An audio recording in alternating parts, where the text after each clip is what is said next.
Bonjour à tous et bienvenue dans cette nouvelle vidéo.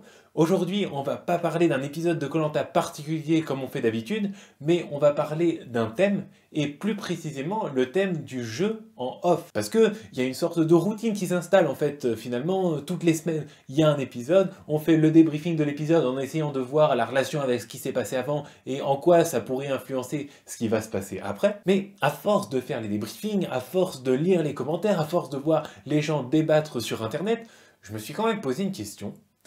Comment ça se fait qu'on doit faire autant de spéculations sur ce qui se passe dans koh, sur les motivations des candidats, sur ce que veut la prod, sur ce qui est dit, sur ce qui n'est pas dit, sur ce qui est dit et ce qui est faux, sur ce qui n'est pas dit et ce qui est vrai. Bref, il y a beaucoup trop de trucs qu'on ne sait pas, il y a beaucoup trop de flou autour de cette émission, et je me suis demandé pourquoi c'est comme ça. Alors pour commencer, on va poser les bases, et qu'est-ce que c'est koh? C'est une production et un casting, un ensemble de candidats qui collaborent pour créer une émission qui ensuite nous est délivrée tous les mardis soirs à la télé. Dans un deuxième temps, évidemment, on va essayer de voir les problèmes que ça pose, à quel moment ça peut mal fonctionner entre la production et les candidats. Et puis enfin, je vais essayer de proposer modestement quelques pistes d'amélioration. Alors pour commencer, koh, c'est quoi? Ou plutôt, une des façons de voir koh, c'est sous cet angle, à savoir une production et un casting de candidats qui collaborent ensemble pour créer une émission. Alors, dans la théorie la plus pure, qu'est-ce qui se passe? Les candidats vivent leur aventure, normalement, ils ne cherchent pas à se préoccuper de quoi que ce soit, à part de gagner le jeu, tout simplement. Et puis derrière, la production récupère des images à des caméras, organise les épreuves, fait en sorte que le jeu soit intéressant, soit vivant pour les candidats, soit intéressant pour les spectateurs, et puis font du montage, du traitement, etc. pour nous proposer, en bout de chaîne, une émission divertissante à nous, téléspectateurs. Ça, c'est dans la théorie la plus pure, c'est dans le monde des bisounours.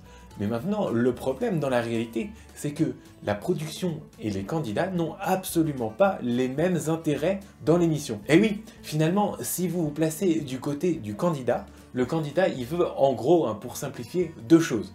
Il veut rester le plus longtemps dans l'aventure, ça c'est quand même le but du jeu. Et puis, il y a quelque chose qui est apparu un peu plus récemment, c'est garder une bonne image pour qu'à son retour en France, il soit un petit peu grandi par cette aventure et puis profiter des retombées diverses et variées que peut avoir son passage dans l'émission, la première étant orchestrée par la prod elle-même qui met l'accent sur la famille koh, et faire partie de cette famille c'est quelque chose auquel beaucoup d'aventuriers tiennent. Il peut y avoir aussi, on le sait, ne pas avoir à subir les conséquences de leur participation dans l'émission avec l'omniprésence des réseaux sociaux qui peuvent être assez cruels vis-à-vis des anciens candidats. Maintenant, si on se place du point de vue de la production, les intérêts sont pas du tout les mêmes, parce que la production, ce qu'elle veut, c'est proposer une histoire divertissante pour les spectateurs. Qui gagne?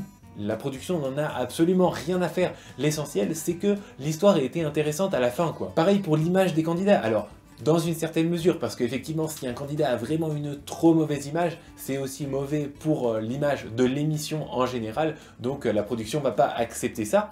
Mais qu'un candidat ait une image un peu de méchant dans l'histoire, ou qu'un candidat ait tout simplement une image qui ne lui plaise pas, qui a été renvoyée par son passage dans l'émission, ça, la production en fait s'en fiche un peu. Il a accepté de participer. Je pense qu'à partir du moment où vous participez, de toute façon, vous acceptez que la production utilise les images comme bon lui semble. Donc à partir de là, vous avez signé le papier, maintenant vous devez assumer les conséquences. Et du coup, maintenant qu'on a posé le décor, je pense qu'on va vite arriver le problème en fait. Vu la façon dont j'ai présenté les choses jusqu'à présent, ça donne l'impression que la production contrôle tout. Effectivement, ils ont le pouvoir d'influencer l'image que renverra un candidat de son passage dans l'émission en faisant un montage particulier, par exemple en faisant une narration aussi particulière qui peut beaucoup influencer la perception de tel ou tel candidat par les téléspectateurs. La production a également le pouvoir de modifier le cours du jeu, ce qui va totalement à l'encontre de l'ambition des candidats de gagner le jeu ou du moins de rester le plus longtemps possible. La production a le pouvoir de favoriser tel ou tel candidat, même sans le vouloir, même sans chercher absolument à favoriser quelqu'un. À chaque changement de règle, tout simplement, c'est une modification du rapport de force et donc potentiellement quelqu'un qui se retrouvait dans une situation favorable va se retrouver défavorisé, et inversement, donc ça peut avoir une influence sur le vainqueur final. L'intervention de la production dans le déroulement d'une saison de Koh Lanta, c'est pas un scoop, hein, c'est pas une sombre théorie du complot, c'est quelque chose qui est même pas nié par la production, c'est quelque chose qui bien souvent se fait au grand jour.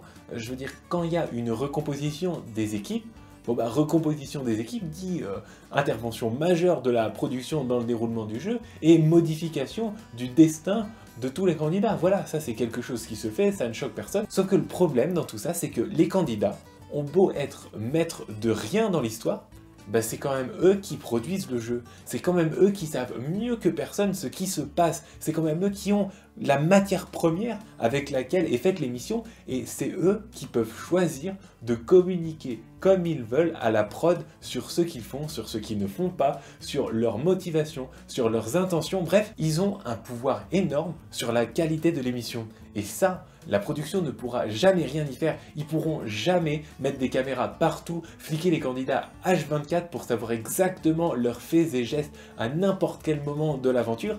Et puis, de toute façon, maintenant, ils ont même des droits, les candidats. Ils sont payés et ils ont un jour de repos. Donc, il y a un jour où, de toute façon, il n'y a pas le droit de filmer. Donc là, c'est la porte ouverte à tout le jeu off possible. Et oui, du coup, les candidats maintenant, hein, ça fait 20 ans que Koh Lanta existe, ils commencent à avoir bien compris le principe. Donc ça veut dire qu'ils savent quelles informations ils doivent communiquer ou ne pas communiquer si jamais ils veulent renvoyer telle ou telle image. Donc il y a plusieurs conséquences à ça.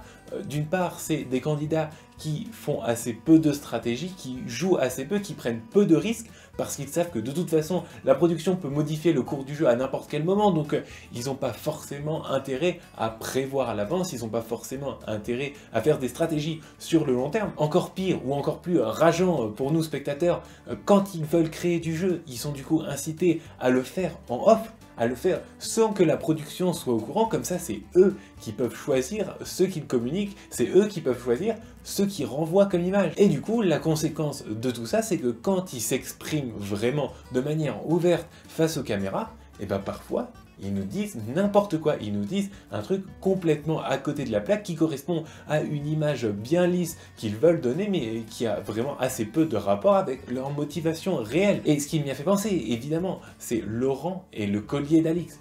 Laurent et le collier d'Alix, c'était il y a 2 épisodes, si je me souviens bien. Laurent a raconté n'importe quoi, enfin il a vraiment fait semblant d'être surpris par le collier d'Alix, ou plutôt par le fait qu'elle n'en avait pas, mais enfin, au fond de lui-même, il le savait très bien, il a même pas vérifié, enfin voilà, c'était n'importe quoi cette affaire, ça se voyait, mais simplement, il a juste voulu renvoyer une certaine image de lui-même. Donc pour résumer, et c'est volontairement exagéré, hein, c'est vraiment pour illustrer l'idée, vous avez la production qui se réserve le droit, et qui ne se prive pas d'ailleurs, de modifier le cours du jeu en cours d'émission, en cours de tournage. Face à ça, les candidats qui veulent en fait juste avoir un peu plus leur destin entre leurs mains, ou décident de ne pas jouer en attendant tout simplement que le jeu tourne à leur avantage, ou alors jouent en off pour être sûr que la production ne soit pas au courant et pour pouvoir faire leur stratégie bien tranquillement sans que l'organisation de l'émission ne vienne interagir avec leur plan. Et puis quand ils interagissent enfin avec les caméras, ils nous donnent en fait une version assez éloignée de ce qui se passe vraiment. Alors maintenant, critiquer c'est facile, mais je vais essayer de proposer des solutions qui, je pense, seraient adaptées au problème et permettraient d'améliorer la qualité de l'émission de manière significative. Mais avant ça, la petite pause rituelle. Si vous appréciez le contenu de cette vidéo, n'oubliez pas de vous abonner, de liker, de partager, de commenter. Merci à vous d'avance pour votre participation d'une manière ou d'une autre à la visibilité de cette chaîne sur YouTube. La première chose, ce serait de changer la philosophie avec laquelle est fait le casting. Parce que j'ai vraiment l'impression qu'à l'heure actuelle, le casting de Koh Lanta est vraiment fait sur l'histoire de la personne, sur le passé qu'elle a vécu, sur sa capacité à raconter quelque chose qui en fait une personne particulière et qui fait que les gens s'identifient à elle. Alors oui, c'est bien, c'est intéressant d'avoir des candidats comme ça, mais je pense pas que ce soit ça qui soit le plus important pour faire une belle émission, une émission intéressante, une émission qui nous marque. Non, je pense clairement que ce qu'il faut, c'est des candidats d'une part qui n'ont que la victoire finale comme objectif, qui ne cherchent pas à acquérir de la popularité, qui se foutent si possible éperdument de ce qui se passe sur les réseaux sociaux, qui ont si possible pas de compte sur les réseaux sociaux. Alors ça je sais pas si ce serait très bon parce que ça fait quand même une caisse de résonance pour l'émission, donc bon, mais au moins qu'ils soient assez endurcis en fait, assez endurcis à ce que peuvent dire les gens sur eux. Pour moi le candidat de Koh-Lanta idéal, c'est aussi quelqu'un de très joueur, quelqu'un qui n'a pas peur de prendre des risques, quelqu'un qui n'a pas peur de faire des trahisons, de prendre le jeu à son compte, etc. Quelqu'un qui comprend en particulier que Koh-Lanta n'est qu'un jeu et que ce qui se passe dans le jeu, c'est pas pareil que ce qu'on a le droit de faire dans la vraie vie. Combiné à une grosse envie de gagner, hein, ça c'est vraiment le dernier truc très important dans Koh-Lanta, un gros esprit de compétition, j'en ai parlé dans ma dernière vidéo, c'est vraiment un truc que j'aime beaucoup chez Claude, qui fait que pour moi, c'est la valeur de ce candidat, elle est à 90% là-dedans, elle est aussi dans son efficacité, mais c'est surtout dans sa volonté de gagner et de tout mettre en œuvre pour atteindre cet objectif. Et à partir de là, si vous avez un candidat joueur qui se fout de ce qui se passe sur les réseaux sociaux à son retour en France et qui a une grosse envie de gagner, ben il n'y a pas grand chose d'autre à faire en fait. Le jeu il va se créer tout seul. Les candidats ils vont forcément tous interagir entre eux, créer des stratégies les uns contre les autres, s'énerver du coup parce qu'ils vont se mettre un peu la pression. On l'a vu avec le saut d'humeur de Claude quand Hugo a gagné l'immunité, et forcément il était énervé. Il était énervé parce que pour lui il y a de l'enjeu, il veut la victoire, et ben si tous les candidats sont comme ça, comme je l'ai dit, forcément, on aura une grosse saison de Koh-Lanta. Et la deuxième solution que je voudrais proposer, et ça je l'ai encore jamais mentionné sur cette chaîne, c'est de fixer les règles. Il faut que la production fixe les règles d'une saison de Koh-Lanta avant le début de la saison et que ces règles n'évoluent pas en cours de saison. Alors, ça ne veut pas dire qu'il ne peut pas y avoir de surprises, ça ne veut certainement pas dire qu'il ne peut pas y avoir de nouvelles règles, non. Les nouvelles règles, elles font partie de Koh-Lanta, chaque saison de Koh-Lanta est différente, et heureusement que c'est comme ça, sinon on se serait lassé au bout de 3 saisons, hein, tout simplement.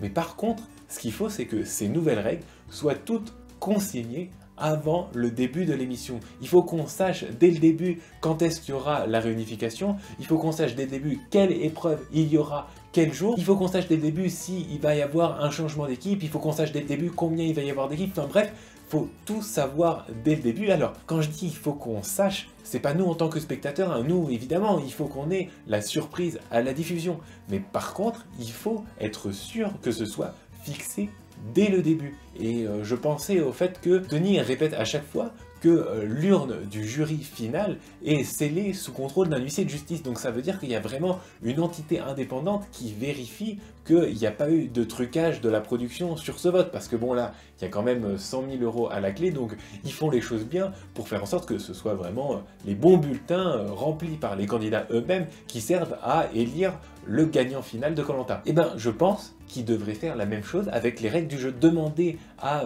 un juriste quelconque, je sais pas, ça doit pouvoir se faire, hein, moi j'y connais rien, mais faire en sorte que quelqu'un d'indépendant vérifie que les règles sont bien fixées au départ et respectées à la lettre dans le déroulement de l'émission. Alors évidemment, pourquoi la production ne fait pas ça? Tout simplement parce qu'ils veulent se réserver le droit de modifier les règles au cas où il n'y ait plus grand chose qui se passe. Ils veulent se garder la possibilité de relancer les choses en introduisant une nouvelle règle, en redonnant du tonus au jeu. Mais en fait, ça c'est quelque chose qui est aussi néfaste. S'il y avait des règles fixes dès le départ, ça aurait deux avantages majeurs pour l'émission. D'une part, une question d'image, hein, parce que du coup ça ferait taire tout le monde, tous ceux qui disent que l'émission est truquée et que la production favorise tel ou tel candidat. Et surtout, les candidats sauraient dès le départ que quoi qu'ils disent, quoi qu'ils fassent, quoi qu'ils entreprennent, ça n'aura pas de conséquences sur le cours du jeu. Et ça, c'est hyper précieux parce que du coup,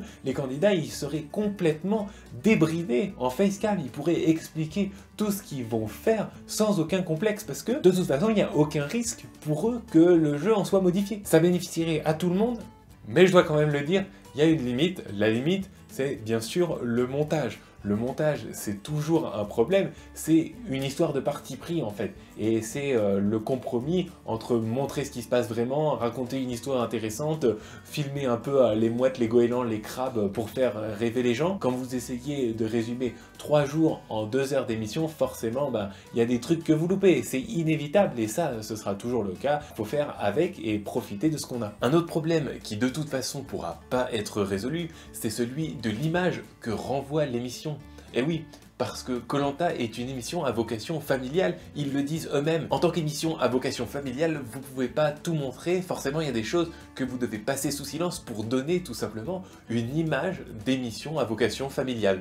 Donc par exemple, vous pouvez pas laisser un candidat jurer comme un charretier toutes les 2 phrases, même si c'est très intéressant ce qu'il dit. Ou encore, vous pourrez jamais avoir un vainqueur qui a gagné en trahissant, en mentant, en faisant des coups bas pendant toute l'émission. Non, ça c'est pas possible. C'était peut-être possible dans les débuts de koh Lanta, mais maintenant il y a cette volonté de ratisser plus large au niveau des audiences qui fait que tout le monde n'a pas forcément le recul de voir que koh Lanta c'est un jeu et que ce qui se passe dans koh Lanta n'est pas le reflet de la personnalité réelle d'un candidat dans la vraie vie. Donc le parcours du vainqueur de koh Lanta sera toujours présenté de manière un peu favorable. C'est normal et ce sera toujours à nous de savoir lire entre les lignes, enfin voir entre les plans quoi, pour déceler qu'est-ce qui a amené réellement ce candidat à la victoire. Ce que je veux dire, c'est que ce que je propose, ça va pas régler tous les problèmes de koh Lanta et on n'aura jamais un koh Lanta qui soit parfaitement transparent, dans lequel on pourra tout comprendre à tout ce qui se passe. Ça, c'est pas possible en fait.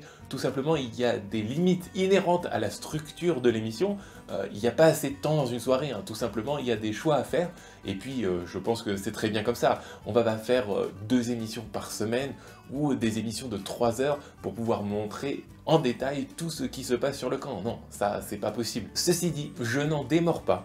Je pense que en ciblant des profils un peu différents lors du casting, et surtout en donnant aux candidats la certitude que les règles sont fixées avant le début de l'émission et qu'elles ne changeront pas quoi qu'ils fassent, on pourrait avoir un jeu complètement débridé, on pourrait avoir des stratégies qui partiraient dans tous les sens, on pourrait avoir des facecams sans filtre. Bref, l'émission serait beaucoup plus authentique, elle aurait par là même une bien meilleure image auprès du public et elle serait tout aussi agréable à regarder. Voilà pour cette petite vidéo sur le jeu en off et les solutions que j'ai pour remédier au problème.